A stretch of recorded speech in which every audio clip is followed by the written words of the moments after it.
신약성경 마가복음 11장 1절부터 11절까지 말씀을 한 절씩 교독을 하겠습니다. 마가복음 11장 1절 제가 먼저 읽습니다. 그들이 예루살렘에 가까이 와서 감람산 벳바게와 베다니에 이르렀을 때에 예수께서 제자 중 둘을 보내시며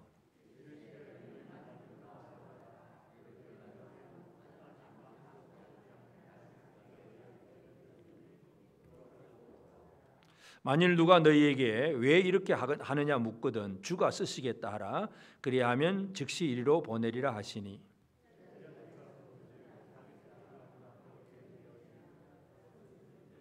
거기 서 있는 사람 중 어떤 이들이 이르되 나귀 새끼를 풀어 무엇 하려느냐 하매 나귀 새끼를 예수께로 끌고 와서 자기들의 겉옷을 그 위에 얹어 놓음에 예수께서 타시니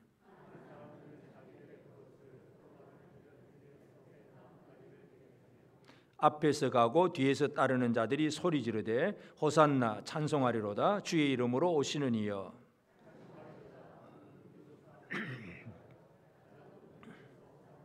같이 읽읍시다.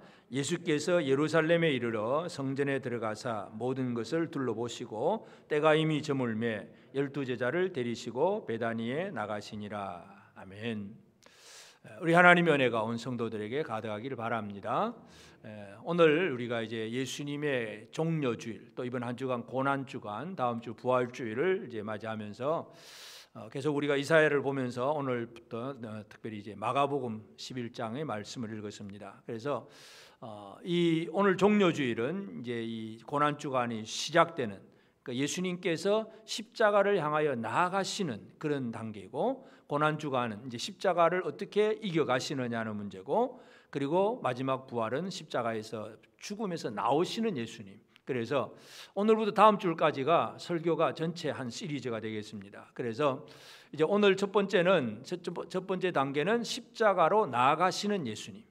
그러니까 십자가를 향하여 나아가시는 예수님. 십자가는 바로 죽음을 얘기합니다. 죽음을 향하여 나아가시는 예수님. 오늘 이 부분을 함께 살펴보기를 원합니다. 죽음을 향하여 나아갈 수 있느냐 물어보면 대부분의 사람들은 죽음을 향하여 가지를 않습니다.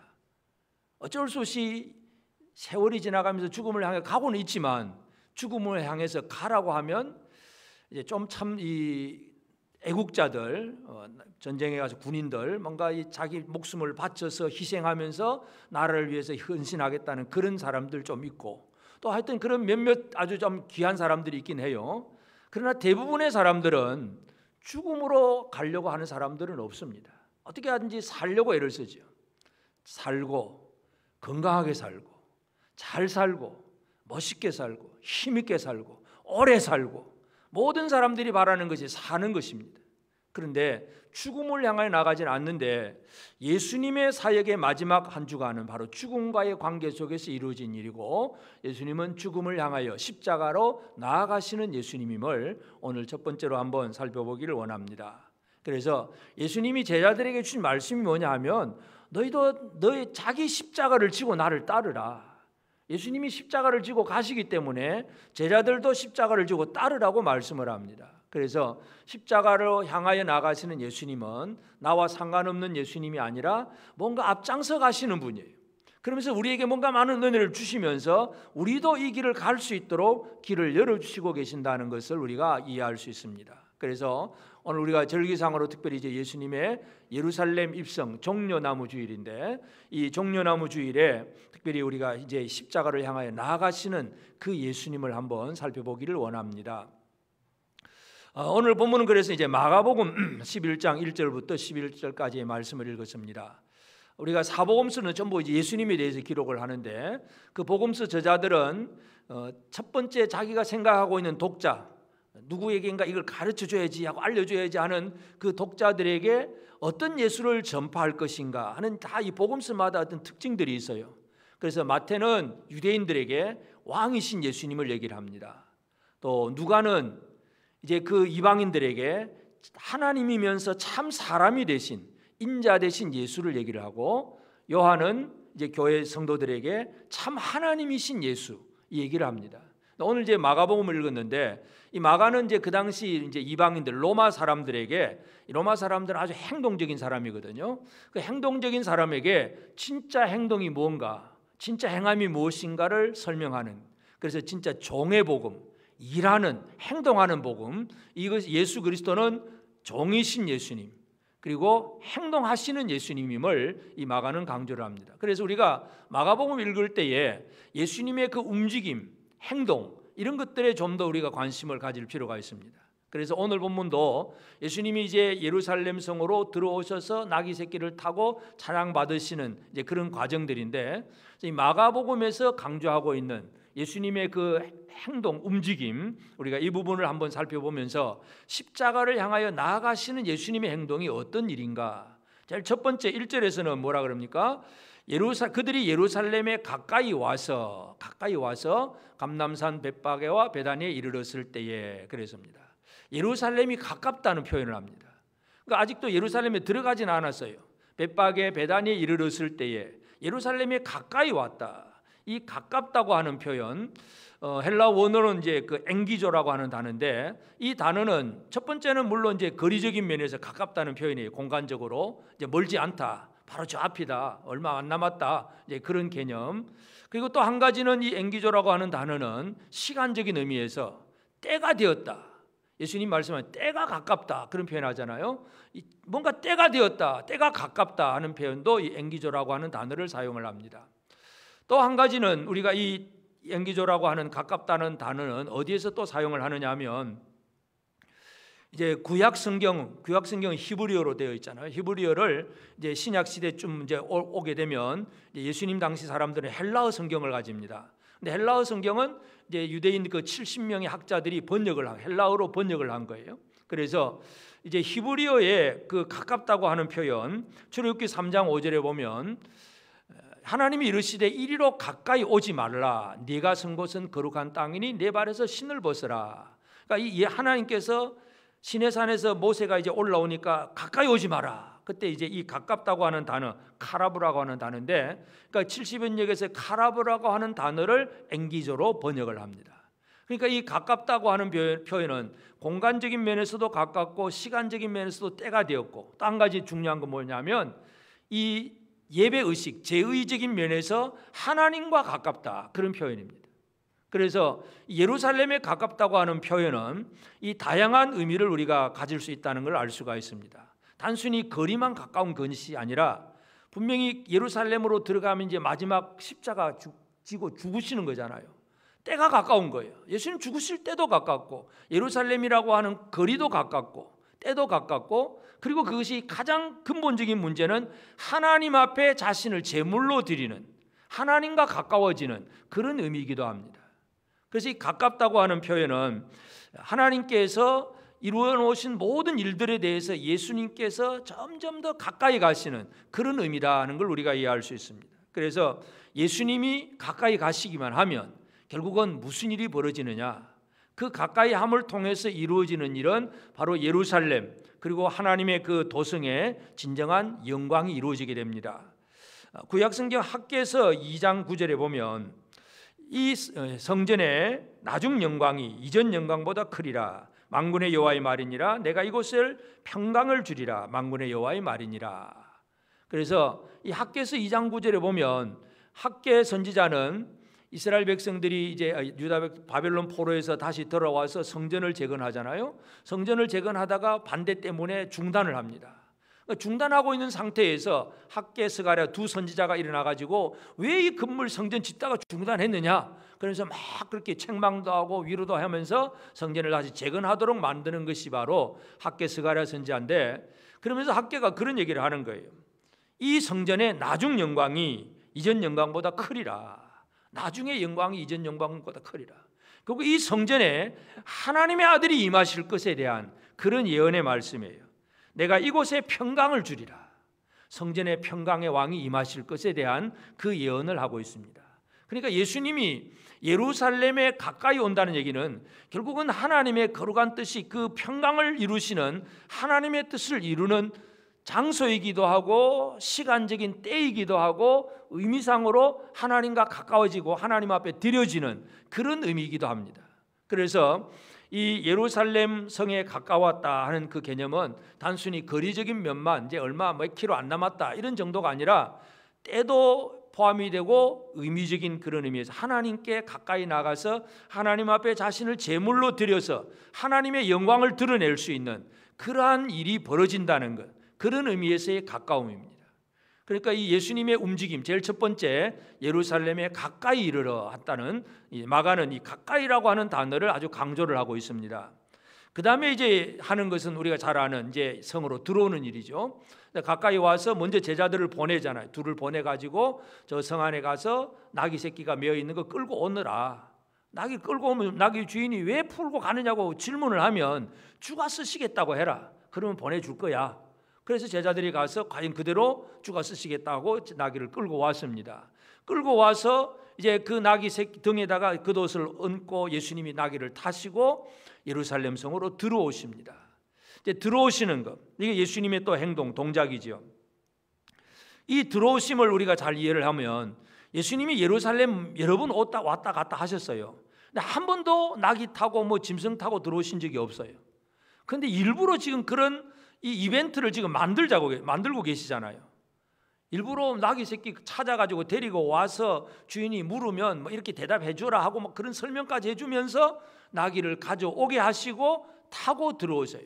그러면서 사람들이 그 앞에서 이제 종려 나무가지 흔들면서 호산나라고 외치게 되죠. 그러니까 예수님이 예루살렘으로 들어오시는 것은 바로 첫 번째 중요한 건 뭐냐면 하나님의 말씀을 성취하는 행동, 구약에 기록된 예언된 하나님의 말씀을 이루는 것이 바로 예수님이 하시는 일이에요. 스가랴 9장 9절에 보면 시온에 따라 크게 기뻐할지어다, 예루살렘에 따라 즐거이 부를지어다. 보라, 내 왕이 내게 임하시나니 그는 공의로우시며 구원을 베푸시며 겸손하여서 나귀를 타시나니 나귀의 작은 것 곧 나귀 새끼니라. 그러니까 스가랴 선지자가 이 영광의 왕이 임하실 것에 대해서 아주 디테일하게 아주 정확하게 설명을 하고 있잖아요. 예언하고 있잖아요. 그는 겸손해서 나귀를 타는데 그것도 나귀 새끼를 탈 거다. 어미도 아니고 나귀 새끼다. 정확하게 스가랴가 예언을 하고 있습니다. 그러니까 예수님이 그 말씀을 그대로 이루시는 거예요. 그러니까 예수님의 그 움직임, 예수님의 행동은 이처럼 하나님의 기록된 예언의 말씀을 성취하는 그런 움직임이라고 하는 걸 알 수가 있고, 그리고 또 어떤 말씀을 이루는 일이냐 하면 시편 118편 25절에 보면 여호와여 구하옵나니 이제 구원하소서, 여호와여 우리가 구하옵나니 이제 형통하게 하소서. 시편 118편 25절 여호와여 구하옵나니 이제 구원하소서. 아나 야훼 호시아 나, 아나 우리, 나 우리를 여호와 하나님 호시아 구원하옵소서. 호시아 여호수아 구원, 예수라고 하는 이름이에요. 호시아가. 그리고 나, 이게 지금 이 호산나가 바로 이 말씀이에요. 호시아 나 이걸 붙여가지고 호산나, 사람들이 지금 그렇게 외치고 있는 거예요. 그러니까 시편의 말씀대로 사람들이 지금 호산나라고 외치는데, 호산나가 뭐냐 하면 지금 구원하소서요. 지금. 그러니까 유대인들이 예루살렘 성으로 들어올 때에 예수님은 나귀 새끼를 타고 모든 사람들이 바라볼 수 있는 시선을 집중시키면서 그들의 입에서 호산나 찬양이 나오게 하시는 주님, 말씀이 그대로 이루어지게 하시는 주님이고, 또 뭐예요? 예수님 자신이 호산나, 호시아, 예수, 구원자라고 하는 것을 분명히 선포하는 것이 바로 나귀 타고 들어오시는 예수님의 행동입니다. 그래서 하나님께서 사람을 구원하시려고 아들을 보내셨고 그 아들의 이름을 예수라고 하셨는데, 그 예수라고 하는 이름을 정확하게 드러내는 것이 바로 나귀 타고 들어오시는 이때의 광경이에요. 사람들이 예수를 바라보면서 이제 호산나, 지금 구원하소서 이렇게 외치는 것입니다. 그냥 사람 이름으로서 예수 이렇게 부르는 게 아니라 진짜 당신이 우리의 구원자이고 지금 우리를 구원하소서 이렇게 사람들이 찬양할 수 있도록 나귀를 타고 들어오시는 예수님. 그래서 우리가 이 종려주일에 예수님의 그 동작 하나하나를 잘 이해할 필요가 있습니다. 첫째는 가까이 접근하시고, 두 번째는 말씀의 성취를 그대로 이루기 위해서 나귀 새끼를 타고 일부러 그렇게 들어와서 사람들로 하여금 호산나 찬양을 부르게 하시고, 그 다음에 이제 성에 들어와서 하시는 일은 11절에서 예수께서 예루살렘에 이르러 성전에 들어가사 모든 것을 둘러보시고, 예수님이 예루살렘에 뭐하러 들어오셨느냐? 요즘 말로 하면 성전 시찰, 성전을 둘러보시고, 다른 게 아니고 예루살렘에 들어와서 성전에 들어가서 성전을 모든 것을 둘러보신 거예요. 모든 상황을 파악을 하시는 거예요. 예수님의 관심의 초점이 어디에 있느냐 하면 성전입니다. 예수님이 예루살렘으로 들어와서 뭐하러 들어오셨느냐? 성전 때문에 들어오신 거라. 그렇게도 우리가 이해할 수 있습니다. 그래서 예수님이 성전에 들어오셨다는 얘기는 바로 성전의 모든 것을 파악하러 들어오신 거예요. 그리고는 이제 때가 되어서 이제 낮이 저물었기 때문에 이제 12제자를 데리고 밖으로 나가서 다시 베다니로 나가셨어요. 그 다음 날 다시 성전에 이제 예루살렘 들어오시잖아요. 성전에 들어와서 예수님이 하신 일이 뭐예요? 성전을 깨끗하게 하는 일, 이 일을 하십니다. 물론 예수님 사역의 초기에 한번 그렇게 하셨지요. 막 이렇게 소 팔고 양 파는 사람 다 내어 쫓아놓고 그렇게 하셨는데, 이제 3년 후에 다시 지금 예수님이 성전에 나타나서 보니까 여전히 똑같아요. 다시 한 번 더 이렇게 말씀하십니다. 그래서 마가복음 11장 쭉 내려가서 17절에 보면, 이에 가르쳐 이르시되 기록된 바 내 집은 만민이 기도하는 집이라 칭함을 받으리라고 하지 아니하였느냐? 너희는 강도의 구례를 만들었도다. 예수님이 성전에서 선포하신 것이 바로 또 이사야의 예언의 말씀이에요. 우리가 이사야를 한번 살펴봤지만 이사야 56장 7절에 보면, 내가 곧 그들을 나의 성산으로 인도하여 기도하는 내 집에서 그들을 기쁘게 할 것이며 그들의 번제와 희생을 나의 제단에서 기꺼이 받게 되리니 이는 내 집은 만민이 기도하는 집이라 일컬음을 받게 될 것임이라. 이사야의 예언이에요. 그러니까 이 예언의 말씀을 지금 예수님은 성전에 와서 다시 한번 선포하시는 거예요. 만민이 기도하는 집이다. 만민이 기도하는 집. 그래서 예수님은 지금 이 성전을 어떤 집으로 지금 만들고자 하시느냐는 거예요. 바로 지금 유대인들이 하고 있는 것은 만민의 기도하는 집이 아니에요. 헤롯이 성전을 이제 중건을 하잖아요. 처음에 이제 성전이 지성소와 성소가 있고 그리고 성전 뜰이 있습니다. 그게 가장 기본적인 구조예요. 그러면 그 뜰에서 이제 사람들이 나가서 이제 제물을 드리고 제사장이 제사를 지내고 이제 성소 안에 들어가고 지성소에 들어가고 하는데, 헤롯이 이제 유대인들의 관심을 사기 위해서 성전 확장 공사를 합니다. 그래서 기본의 성전을 그대로 놔두고 그 바깥으로 더 크게, 아주 크게 둘러서 담을 쌓으면서 여러 가지 뭐 솔로몬 행각도 짓고 뭐 안토니오 요새도 만들고 그러면서 크게 둘러서 이제 성벽을 짓고 문들도 만들고 그럽니다. 그러면서 그러니까 그 안에 이제 큰 뜰이 생기잖아요. 그 뜰이 바로 이방인의 뜰입니다. 그러니까 이방인의 뜰은 바로 성전은 성전인데 아직도 성전이 못 들어간 사람들, 이게 이방인의 뜰이에요. 그러니까 예수님 보실 때에 만민, 이방인을 포함한 모든 만민이 기도하는 집인데, 거룩한 이 남자의 뜰, 이스라엘 여자의 뜰에서는 장사를 못 해요. 근데 이방인의 뜰에서 장사를 하고 있어요. 그러니까 이 유대인들과 이방인을 차별하고 구별을 하고 있잖아요. 그것에 대한 예수님 말씀이기도 합니다. 성전은 만민이 하나님 앞에 기도하는 집이다. 근데 너희는 이방인의 뜰을 만들어 놓고 멀리서 소 끌고 이 양 끌고 와서 재물 끌고 오려면 다 상하고 막 다치고 하니까 여기 와서 사가지고 돈 주고 사가지고 드리게 하고, 그러니까 뭐 살 수밖에 없는 완전히 폭리 정책을 쓰는 거죠. 그게 와서 살 수밖에 없게 하는 거.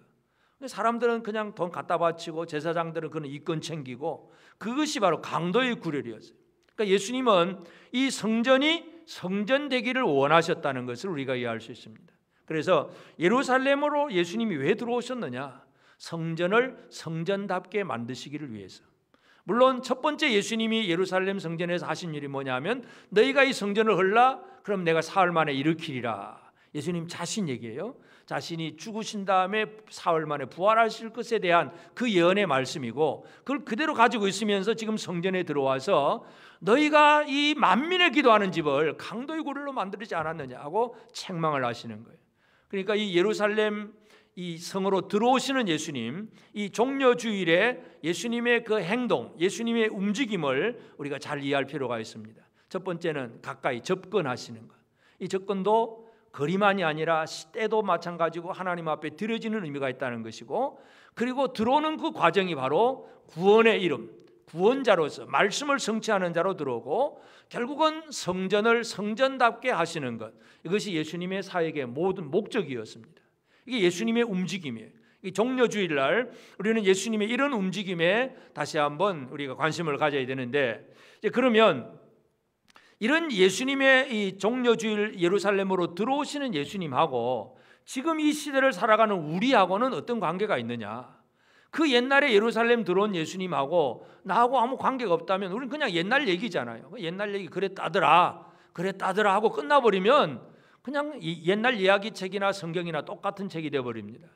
성경은 옛날의 것이지만 지금의 것으로 만듭니다. 예수님이 예루살렘으로 들어온 사건은 바로 지금도 우리에게 유효한 사건입니다. 그러므로 그럼 예수님이 그 성전에 예루살렘으로 들어오시는 그 과정 속에서 우리에게 주어진 은혜가 뭐냐? 제일 첫 번째, 우리가 하나님을 가까이 할 수 있는 자가 되게 하시는 것. 그러니까 죄인은 하나님을 가까이 할 수 없잖아요.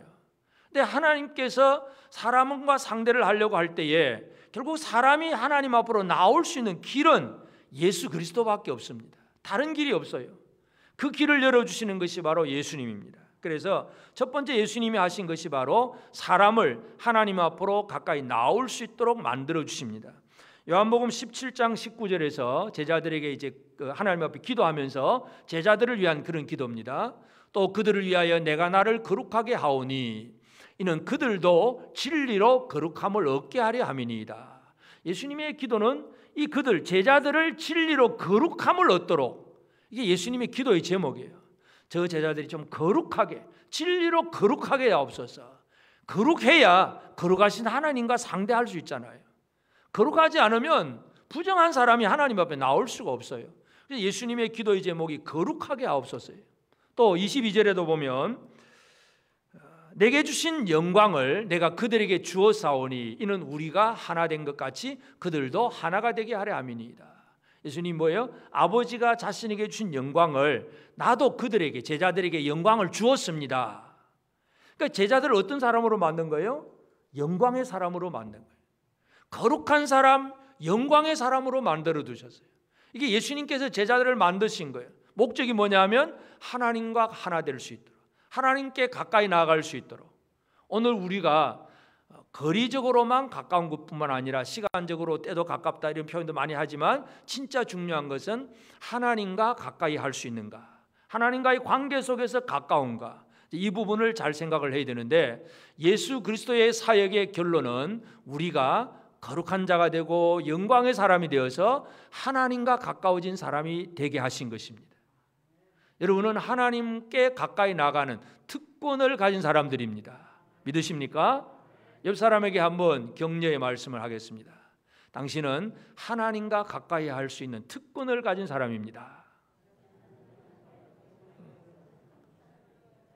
다른 거 없어요. 뭐 뇌물 가지고 되는 것도 아니고 아무것도 아니에요. 예수로 말미암아, 예수께서 하나님께로 가까이 감을 통해서 우리가 예수로 말미암아 하나님께로 가까이 나아가는 이런 사람이 된다는 것.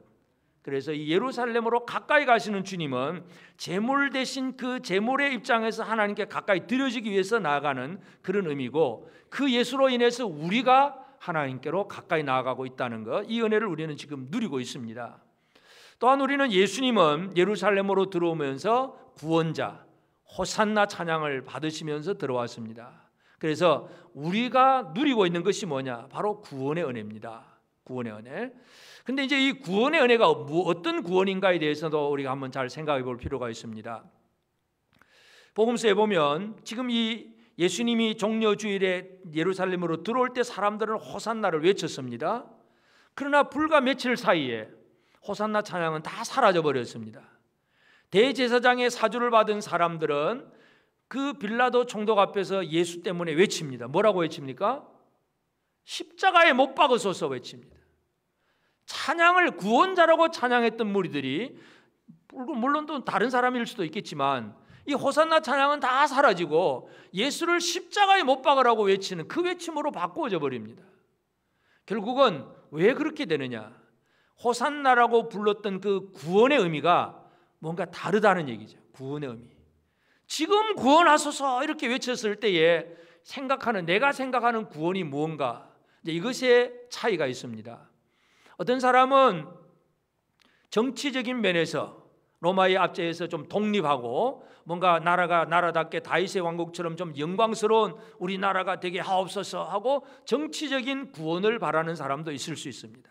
호산나 하고 외치지만 정치적인 구원, 이것을 위해서 외치는 사람도 있을 수 있고, 또 어떤 사람이 있겠습니까? 개인적인 면에서 자기의 질병이라든지 경제적인 가난함, 어려움이라든지 이런 어려움 상황 속에서 나를 구원하소서, 좀 살려주세요, 건강하게 해주시고 부자 되게 해주시고, 이것도 호산나 이렇게 외치는 거예요 사실은. 그러니까 호산나라고 외치긴 하지만 그 외침에 사람들의 마음은 다 다를 수가 있다는 것, 이걸 우리가 이해를 해야 됩니다. 그렇다면 우리가 누리는 구원이 뭐냐? 우리가 누리는 구원은 결코 육체적인 어떤 그런 개념의 문제만은 아닙니다. 물론 하나님의 주시는 복 중에는 육체적인 어떤 복도 주어지기도 합니다. 그러나 가장 근본적인 문제는 죄와 사망의 권세로부터 구원받는 것, 이것이 우리의 구원이잖아요. 요한복음 5장 24절에 보면 내가 진실로 진실로 너희에게 이르노니 내 말을 듣고 또 나 보내신 이를 믿는 자는 영생을 얻었고 심판에 이르지 아니하나니 사망에서 생명으로 옮겼느니라. 사망에서 생명으로 옮겨질 거야, 이게 아니에요. 옮겼느니라. 이미 옮겨진 사람이 되어버린 거예요. 예수 그리스도를 믿는 자, 예수님의 말씀을 듣고 그 예수를 보내신 아버지 하나님을 믿는 자는 영생을 얻었고 심판에 이르지 아니하나니 사망에서 생명으로 옮겼느니라. 이게 우리가 누리는 구원입니다. 우리가 물론 이 세상에서 뭐 정치적인 얘기도 할 수 있고 개인적인 어떤 경제적인 문제, 건강의 문제 뭐 이것도 할 수는 있겠지만, 그러나 진짜 구원이 뭔가를 잘 이해를 해야 됩니다. 그러면서 이 구원이 호산나, 나가 뭐예요? 지금이에요. 지금 호시아 나, 지금 구원하소서. 결국 이 구원은 미래의 사건이 아니에요. 미래의 사건 분명히 이루어지긴 하지만 그러나 지금 누리는 것이 바로 주님의 구원의 은혜입니다. 오늘 우리는 사망에서 생명으로 앞으로 옮겨질 사람이 아니라 이미 지금 사망에서 생명으로 옮겨진 사람이라는 것을 기억하시길 바랍니다. 여러분의 삶의 주소가 사망이 아니라 생명입니다.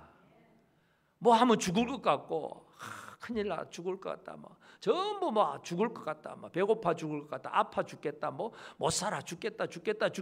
그 우리 주소가 아니에요. 우리 입에서 나오는 소리가 뭐예요? 살겠다 소리가 나와요. 살겠다. 감사가 나오고 기쁨이 나오고 찬양이 나오고, 이 구원받은 자의 삶이잖아요. 예수 그리스도로 말미암아 우리는 이미 지금 구원의 은혜를 누리는 사람이 되었습니다. 물론 마지막 천국도 분명히 이루어질 것이지만 그 마지막만 생각하고 지금은 힘들게 살아가는 삶이 아니라 지금도 구원받은 백성으로 살아가는 것, 이것을 정확하게 우리는 깨닫고 살기를 바랍니다. 그러면 지금 구원받은 사람으로 어떻게 사느냐, 그 해답이 뭐냐 하면 바로 성전 얘기입니다. 예수님께서 성전을 다 돌아보신 것처럼 예수님의 관심은 성전이에요. 그러니까 결국 구원받은 성도들의 삶은 성전의 삶입니다. 성전된 생활들. 성전이 뭐냐? 성전이라고 하는 것은 하나님과의 만남이에요. 하나님과 대화가 이루어지는 곳. 민수기 7장 89절에 보면 모세가 회막에 들어가서 여호와께 말하리 할 때에 증거계 위 속죄소 위에 두 그룹 사이에서 자기에게 말씀하시는 목소리를 들었으니 여호와께서 그에게 말씀하심이었더라. 그러니까 민수기를 보면 이스라엘 12지파를 그냥 오합지졸로 막 늘어놓고 있는 게 아니라 조직을 합니다. 조직을. 그래서 각 지파별로 진영을, 이 성막을 중심으로 해서 동쪽에 세 지파, 서쪽에 세 지파, 남북 세 지파씩 이렇게 딱 배치를 하고, 또 그 더 가까운 안쪽에는 레위인들을 또 배치를 하고, 그래서 성막을 다 배치를 해놓고 이제 어떻게 출발을 하게 하는데, 이 모든 배치를 하고 그 다음에 성막에 이제 필요한 이제 레인들은 또 이제 어깨에 메고, 또 무거운 뭐 성막의 장대 같은 거, 이 널판지 같은 것들은 수레 싣고 가야 되거든요. 그러니까 수레까지 뭔가 이제 하나님 앞에 드려야 될 것들이 다 드려지는 게 이제 민수기 7장이에요. 그래서 이스라엘 12지파 족장들이 드리는 예물들이 그 민수기 7장을 읽어보면 참 계속 똑같은 말이 반복이 돼요. 그러니까 읽다 보면 좀 아이고 왜 그냥 줄여서 그냥 첫째 날 누구 둘째 쫙 이래가지고 다 동일하게 이러고 드렸더라 해도 되는데 그냥 길게 89절까지 나가야지. 가면서 첫째 날 누구 지파가 이거 드렸더라. 둘째 날 누구 지파 누구가 이거 드렸더라. 똑같아요. 제물이 똑같은 제물을 하나님이 똑같이 다 받으세요. 그래가지고 이제 회막이 완성이 됩니다. 완성되고 나서 그 다음에 모세가 생막에 들어가는 거예요. 들어가서 뭐 합니까? 여호와께 말하려고 할 때에 이제 하나님 이제 다 됐습니다 말하려고 할 때에 정극의 속죄소의 두 그룹 사이에서 자기에게 말씀하시는 목소리를 들었습니다. 여호와께서 그에게 말씀하시었더라. 성소는 하나님이 말씀하시고 물론 우리도 말을 하고 우리도 고백을 하고 찬양을 하고 간구를 하고 하나님이 우리에게 명령하시고 약속하시고 권면도 하시고 뭔가 말씀을 하시고 성전은 말씀, 하나님과 우리 사이의 관계가 말씀으로 이루어지는 관계가 바로 성전입니다. 하나님과의 만남, 그러니까 구원받은 자의 삶이 뭐냐? 하나님과 잘 만나고 있느냐 하는 얘기입니다. 여러분 구원받은 자답게 지금 잘 살고 계십니까? 이것이 요한일서에 보면 사도 요한은 하나님과의 사귐이라고 하는 표현을 씁니다. 요한일서 1장 3절에 보면 우리가 보고 들은 바를 너희에게도 전하면 너희로 우리와 사귐이 있게 하려 함이니 우리의 사귐은 아버지와 그의 아들 예수 그리스도와 더불어 누림이라. 고이노니아, 사귐. 그러니까 하나님 아버지와 사귐, 고이노니아, 대화가 이루어지는 것. 이게 얼마나 중요한지 몰라요. 여러분은 많은 사람들과 대화를 하다가 그 대화가 끊어진 적은 없으십니까? 끊어지면 어떻게 됩니까? 관계가 끊어지는 거예요. 대화가 끊어지면 관계가 끊어지잖아요. 참 요즘 이제 하나님 앞에 또 기도하는 제목 중에 하나가 이제 지금 조금 이제 그런 낌새가 조금 보이기를 시작을 해요. 참 안 좋은 것인데 이 코로나가 계속 뭐 1년 이상 지속되다 보고 예배가 또 이렇게 막 다 함께 드리지 못하고 영상 예배 드리고 하다 보니까 점점 이제 영상으로만 예배 드리는 분들 제가 이제 또 뭐 요즘 신방도 뭐 오라 그러지도 않고 또 가기도 부담스럽고 전화를 하는데 전화가 안 되는 분이 한두 명씩 생기기 시작을 합니다. 아무리 전화를 해도 안 받는 분이 생겨요. 카톡을 해도 안 받고 이제 대화가 점점 끊어지잖아요. 이거 참 이게 무서운 건데 이제 이런 일들 참 이런 것들이 참 이제 우리가 다시 한번 생각해야 되는데 하나님과의 관계가 끊어진다는 것은 하나님과 대화가 끊어지는 거예요. 그러므로 이 구원받은 자의 삶이 뭐냐? 하나님께 예수 그리스도께서 하시고자 하는 것은 바로 성전의 회복인데 그 성전의 회복은 하나님과의 만남의 회복입니다.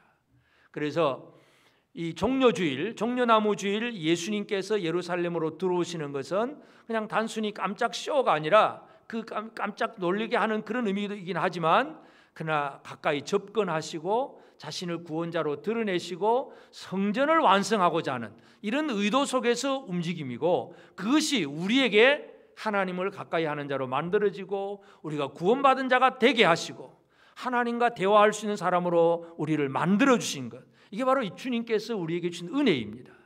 오늘 저와 여러분들이 이 복을 지금 받고 사는 것입니다. 이 복을 제대로 누리며 살기를 바랍니다. 그래서 이 종려주일, 그 다음 이번 한 주간 고난주간, 부활주일 쭉 우리가 한 주간 이어지면서 주님께서 우리에게 준 은혜가 무엇인가를 잘 깨닫고 사는 우리가 되어지기를 원합니다. 그러므로 이제 우리가 이 은혜를 받았으니까 그러면 우리가 어떻게 살아가야 되느냐? 우리가 살아가야 될 삶이 첫 번째도 우리도 하나님과 가까이 하는 생활이 되게 되죠. 하나님과 가까이 하는 것은 뭐냐 하면 내 십자가를 지고 나의 십자가를 지고 주님의 발자취를 따라가는 생활, 이것이 우리에게 필요합니다. 그러면 내 십자가를 진다, 나도 나의 십자가를 지고 할 때에 내 십자가가 무엇인가 우리가 이것을 잘 이해할 필요가 있습니다. 옛날에 그런 사람들에서 당신은 누구 십자가냐 하니까 자기 가족 자기 며느리는 우리 시어머니가 자기 십자가라 그러고 또 시어머니는 며느리가 십자가라 그러고 서로 별로 관계가 안 좋은 막 그런 식으로 표현을 합니다. 나에게 많은 스트레스 주는 사람이 십자가라고 생각하고 그래도 참고 가야지요. 믿는 소리 같아. 그런데 근데 그게 십자가가 결코 아니에요. 그건 십자가가 아니고 자기를 부인할 줄 알아야 돼요. 자기 부인. 자기를 부인하는 것이 십자가 지는 생활이에요.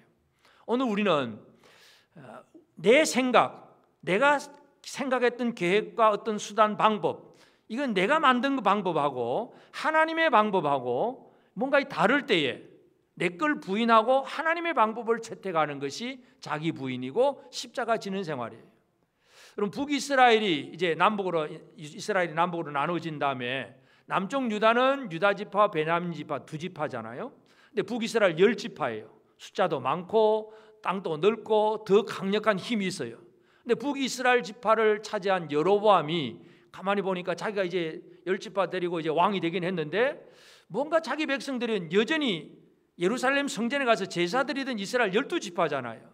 그러니까 북이스라엘과 남쪽 유다가 나라가 나눠지긴 했어도 여전히 백성들이 남쪽으로 예루살렘 성전에 가서 제사를 드리니까 여로보암이 생각을 하는 게, 여로보암의 계획이 뭐냐면 열왕기상 12장 28절에 보면 이에 계획하고 두 금송아지를 만들고 무리에게 말하기를 너희가 다시는 예루살렘에 올라갈 것이 없도다. 이스라엘아, 이는 너희를 애굽 땅에서 인도하여 올린 너희의 신들이다. 이 북이스라엘 단과 베델에다가 산당을 짓고 산당 안에 금송아지를 하나 만들어 놓고, 그러니까 두 개를 만드는 거죠. 두 개 만들어 놓고 선포합니다. 이스라엘아, 다시는 예루살렘에 갈 게 없다. 필요도 없다. 뭐 왜 멀리 가냐? 이 가까운 데서 이 금송아지 앞에서 우리가 여호와 하나님 앞에 예배를 드리면 된다. 이 송아지가 너희를 애굽 땅에서 인도하여 올린 너희의 신들이다. 신들이다. 이렇게 표현합니다. 여호와 하나님만 섬겨야 되는데 이 여로보암은 이제 자기 방식으로 뭔가를 만들어가는 거예요. 그래서 절기도 비슷하게 만들고 제사장도 아무나 막 자원하면 돈만 주면 다 제사장 시켜가면서 그러니까 유다의 원래 가지고 있던 것하고 비슷하게 만들면서 자기 방식으로 만들어가는 거예요. 하나님의 방식이 아니라 자기 방식으로 살아가는 것. 하나님과 멀어지는 생활이죠. 그렇기 때문에 하나님과 가까워지는 것은 하나님의 방식대로 살아가야 됩니다. 자기를 부인하는 것. 마태복음 16장 24절에 예수님이 이런 말씀하죠. 이에 예수께서 제자들에게 이르시되 누구든지 나를 따라오려거든 자기를 부인하고 자기 십자가를 지고 나를 따를 것이니라. 자기를 부인하라. 여러분 자기 부인이 잘 되십니까? 자기를 부인하고. 마태복음 16장의 내용은 예수님이 베드로에게 질문했잖아요. 그래서 베드로가 고백을 합니다. 주는 그리스도시요 살아계신 하나님의 아들입니다. 바르게 고백을 하니까 예수님이 바요나 시몬아는 복이 있다 하면서 하나님께서는 알게 하셨다면 복 주시는 거 얘기하고 축복하고 또 이 반석에 내가 교회를 세울 거다 막 그런 얘기 쫙 좋은 얘기 하시고 그 다음에 마지막에 주신 말씀이 뭐냐 하면 이제 내가 예루살렘으로 올라갈 것인데 거기 가서 장로들에게 체포도 당하고 죽임을 당하고 고난받고 그리고 사흘 만에 부활할 거야. 그렇게 얘기합니다. 그러니까 베드로가 그때 예수님 붙잡고 항변을 합니다. 어떻게 그럴 수가 있습니까? 절대로 안 됩니다. 왜 그렇게 합니까? 왜 고난당하고 죽습니까? 예수님 그 표적과 능력 같으면 많은 사람 모아가지고 힘을 모아가지고 뭔가 한번 이 나라를 새롭게 하고 뭔가 해봐야 되는데 왜 그런 거 안 하고 그냥 죽으러 갑니까? 이 베드로의 대답이 그거예요. 그 예수님 뭐라 그러세요? 사탄아 물러가라. 사탄아. 그걸 사탄이라고 표현해요. 그리고 나서 주신 말씀이에요. 누구든지 나를 따라오려거든 자기를 부인하고. 그러니까 자기 부인이 뭐예요? 내 생각의 방식을 부인하고 내 방법, 내가 추구한 계획 이거 다 부인하고 하나님의 방식으로 살아가는 것. 이게 바로 하나님을 가까이 하는 생활입니다. 그냥 주님 가까이 해주세요 하고 그냥 손 들고 기도했다고 하나님 가까워지는 게 아니라 내 방식으로 살아가는 삶이 아니라 하나님의 방식으로 살아가게 될 때에 우리는 하나님을 가까이 하는 사람이 되는 것입니다. 예수님이 지금 종려나무 주일날 예루살렘으로 들어오는 게 뭐예요? 죽음을 향하여 나가는 건 하나님의 방식에 따르는 거예요. 하나님의 방식에 순종하러 가는 거예요. 십자가의 죽음을 향하여 나가시는 것은 인간의 방식이 아니라 하나님의 방식대로 나가는 것. 이처럼 오늘 우리의 삶에 있어서 하나님이 원하시는 뜻이 뭐냐, 하나님이 정해놓으신 길이 어디냐, 이거 알고 그 길로 가려고 애를 쓰는 사람이 되어져야 됩니다. 그래야 하나님 앞에 우리는 하나님과 가까이 할 수 있는 그런 사람이 될 수가 있습니다. 그리고 또 우리는 하나님과 가까이 하면서 우리에게 주신 그 구원, 이 구원의 은혜를 제대로 누릴 수 있는 사람이 되어져야 되겠습니다. 구원은 미래적인 사건일 수도 있지만 현재적인 사건입니다. 지금 누리고 살아야 됩니다. 그러면 구원받은 자가 구원의 은혜를 어떻게 누리고 사느냐, 바로 이 성전 얘기잖아요. 그래서 이 로마서를 보면 사도 바울이 로마 교회에다가 이제 사람이 어떻게 구원받느냐, 구원의 교리를 쭉 설명을 합니다. 1장부터 11장까지 구원의 교리를 설명하고, 그러므로 이제 구원받은 사람들은 어떻게 살아가야 되느냐 하는 얘기가 12장부터 강조합니다. 우리가 잘 아는 말씀인데 로마서 12장 1절 2절에 보면, 그러므로 형제들아 내가 하나님의 모든 자비하심으로 너희를 권하노니 너희 몸을 하나님이 기뻐하시는 거룩한 산제물로 드리라. 이는 너희가 드릴 영적 예배니라. 너희는 이 세대를 본받지 말고 오직 마음을 새롭게 함으로 변화를 받아 하나님의 선하시고 기뻐하시고 온전하신 뜻이 무엇인지 분별하도록 하라. 구원받았으면 어떻게 살아가느냐가 중요해요. 구원받은 자답게 살아가는 것은 한마디로 영적 예배, 하나님을 섬길 수 있는 영적 예배가 이루어져야 됩니다. 하나님 앞에 영적 예배를 드리고 사는 것이 바로 구원받은 자의 삶입니다. 여러분의 삶에서 하나님 앞에 여러분의 몸을 산제사로 드리는 영적 예배가 이루어지고 계십니까?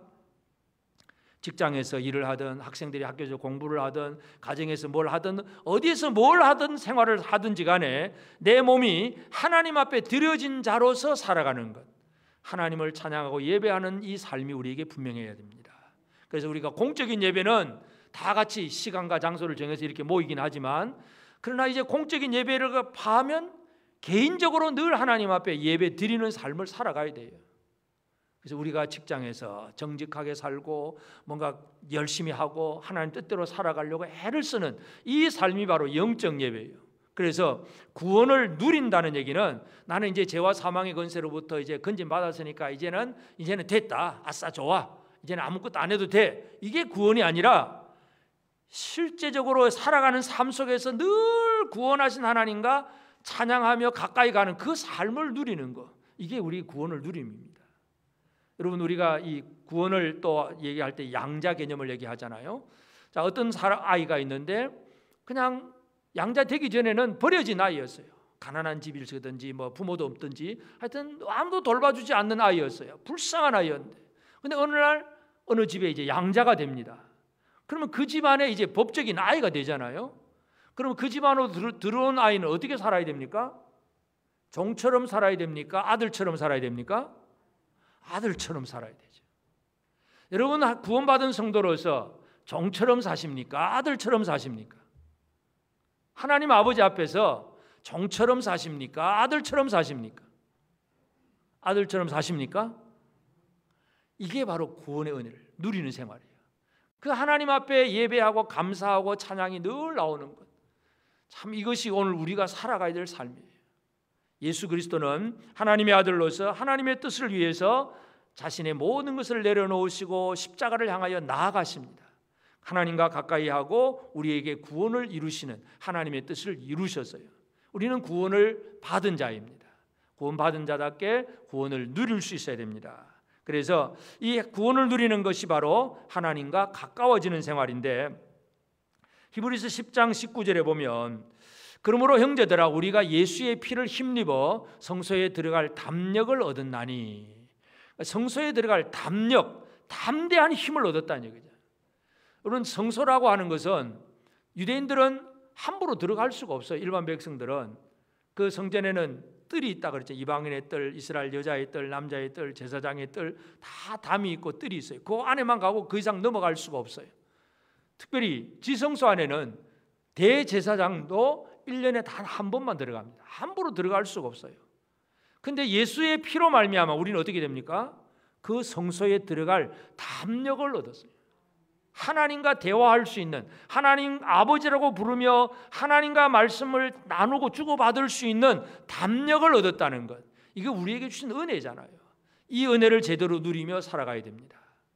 히브리 10장 22절에도 보면, 우리가 마음에 뿌림을 받아 악한 양심으로부터 벗어나고 몸은 맑은 물로 씻음을 받았으니 참 마음과 온전한 믿음으로 하나님께 나아가자. 하나님께 나아가자. 이것이 바로 오늘 우리가 살아가야 될 삶이에요. 주님으로 말미암아 우리는 거룩한 자가 되고 영광의 사람이 되었습니다. 그래서 우리는 하나님 앞에 참 마음과 온전한 믿음으로 아버지 앞에 나아가는 생활, 이것이 오늘 우리가 해야 할 일입니다. 그래서 이 종려주일, 예수께서 십자가에서 이제 죽으시기 위해서 예루살렘으로 접근하시고 가까이 하시고 들어오시고 성전을 살펴보신 거 여기까지 우리가 살펴봤는데 이 가까이 하심, 그 예수님의 움직임, 행동, 관심 이런 것들 때문에 지금 구원이 이루어졌고 그 구원은 지금 현재 우리가 누리고 있는 구원입니다. 이 구원의 은혜, 물론 우리 마지막에 이제 죽은 다음에 천국 갈 거야 이런 막연한 생각이 아니라 지금 이 시점에서 구원받은 백성답게 살아가는 그런 우리가 되어져야 됩니다. 그래서 우리는 주님이 말씀하신 대로 누구든지 자기 십자가를 지고 나를 따르지 않으면 너희 내 제자가 되지 못하리라고 주님 말씀을 하셨어요. 우리 십자가를 지고 주님을 따라가야 됩니다. 이게 우리 예수 제자의 가장 근본적인 목적입니다. 그래서 십자가 지는 건 다른 것이 아니라 자기를 부인하는 것. 그냥 무거운 짐 지고 간다는 개념이 아니라 내 생각, 내 계획, 내 방법을 포기하고 하나님의 방식으로 하나님의 뜻대로 살기 위해서 내 것을 포기하고 나갈 때에 이것이 자기 부인이고 이것이 바로 주의 발자취를 제대로 따라가는 생활이고 하나님을 가까이 하는 생활입니다. 이번 이제 종려주일과 고난주간 한 주간 그리고 다음 부활주일까지 물론 그 이후로도 물론 늘 우리가 예수님과 가까이 해야 되겠지만 특별히 이제 이 절기상으로 종려주일, 고난주간, 부활주일을 우리가 이제 지나면서 좀 더 이 주님이 십자가를 향하여 가시고 그리고 죽음을 통과하시고 그리고 십자가 죽음에서 다시 살아나시는 이 들어가고 통과하고 나오는 이 과정들을 우리가 한번 겪어보면서 좀 더 깊이 묵상하면서 주의 은혜를 제대로 누리며 살아가는 구원받은 백성답게 예수의 제자답게 주의 발자취와 동행하는 우리 모두가 꼭 되어지기를 바랍니다.